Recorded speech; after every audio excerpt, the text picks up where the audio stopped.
तो दोस्तों आपका स्वागत है एक बार और हम खेल रहे थे डुओ यानी स्क्वाड। और स्क्वाड में हमारे 2 नंबर को इतना तेज गुस्सा आता है कि चल भाई। और यहाँ पे 2 लोग जब्बू जब्बू चुम्मा चाटी कर रहे थे, इतने में हमने इनको एक को मारा पिचका हूँ।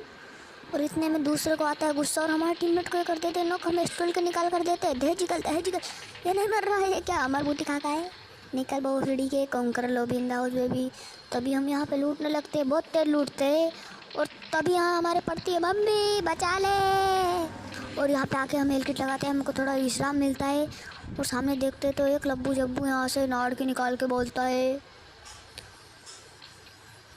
और तभी हम निकालते M24 और इसकी गांड पर देते हैं पट्टे से गांड शॉट। और तभी इसको नॉक करते, फिर हमें आता है गुस्सा। तभी इन बंदों को मारने निकलते हैं गाइस। और निकलते निकलते हमारी को निकाल देता है प्राण।